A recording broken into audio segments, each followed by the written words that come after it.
Treasurer, thanks for joining us again on Breakfast.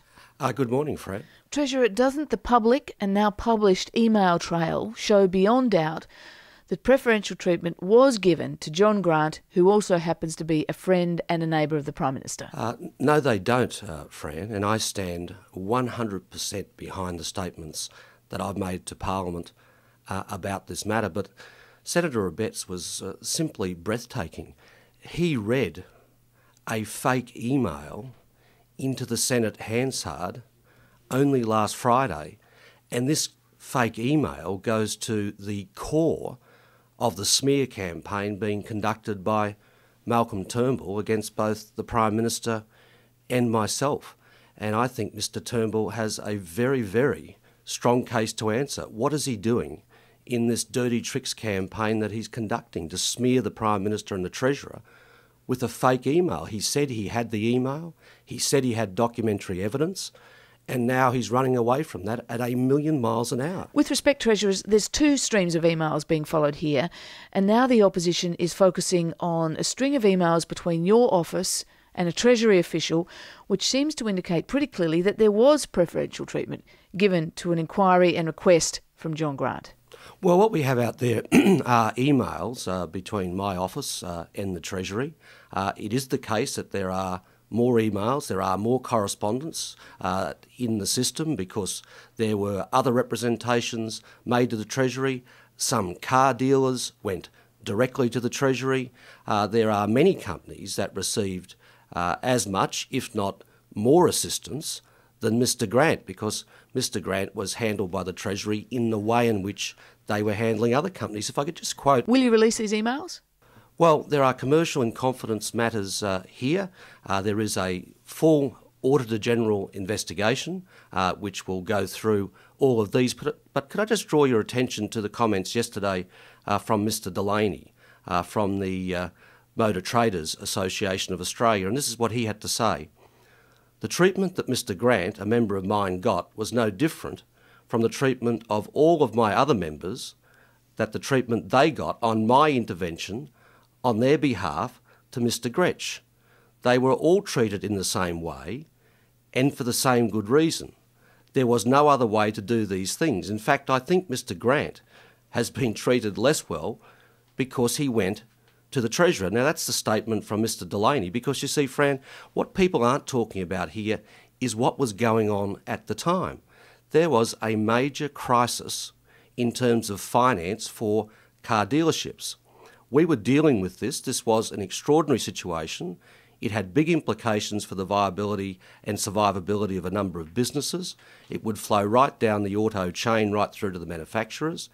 And of course, there was no precedent for this. So what was going on was that car dealers were ringing my office, the office of other members of Parliament. They were ringing the Treasury direct to say that where does Auscar fit into all of this? Auscar had not been established.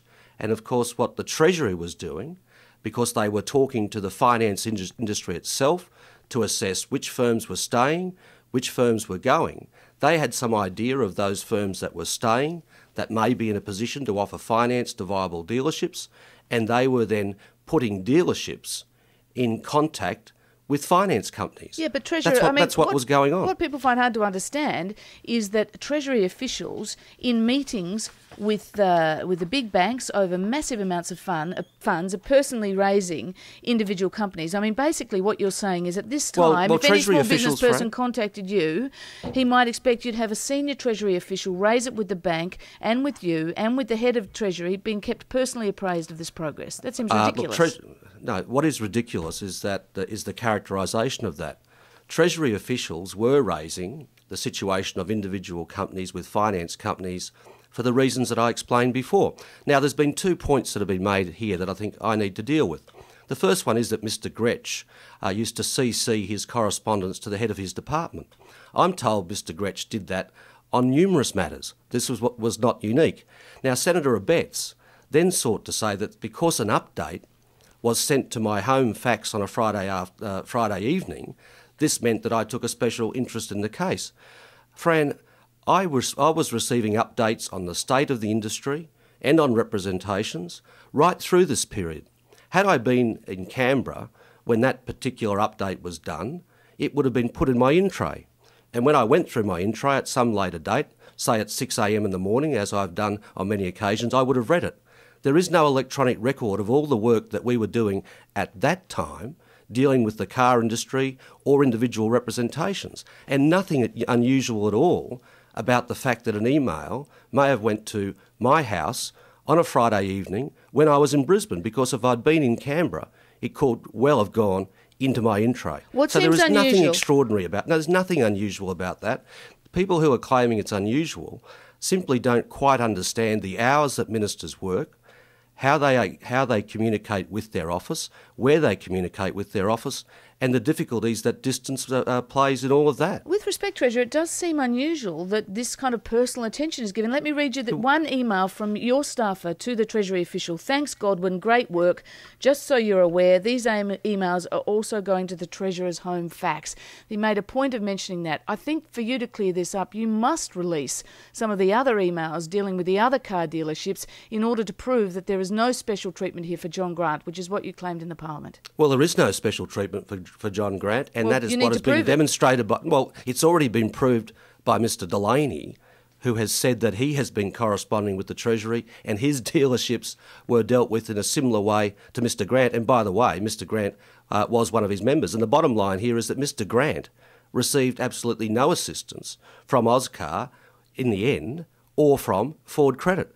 You see, what you are seeing here is some correspondence. There is a lot more, and that will be studied thoroughly in the Auditor General's investigation. Other dealers were being dealt with in the same way as Mr Grant, and we also have now the statement from Mr Delaney. And the notion that it was special somehow because one update went to my home on a Friday evening when I happened to be in Brisbane is simply ridiculous.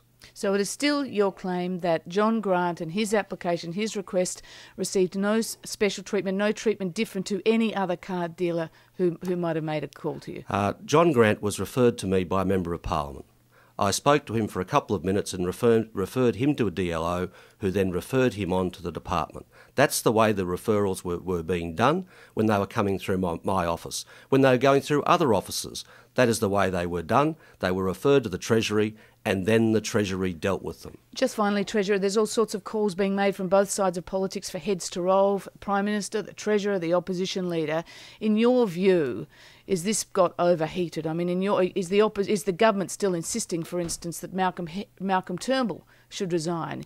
We most certainly are, because it's Mr Turnbull's dirty tricks campaign that kicked this whole issue off. The central allegation is that there is correspondence between the Prime Minister's office and the Treasury about an alleged friend of the Prime Minister and the Treasurer. That's the central allegation, and now they're seeking to run away from it at 1,000,000 miles an hour. But Senator Abetz read a fake email into the Senate Hansard last Friday. They can run, but they can't hide. All right, Treasurer, thank you very much for joining us. Thank you.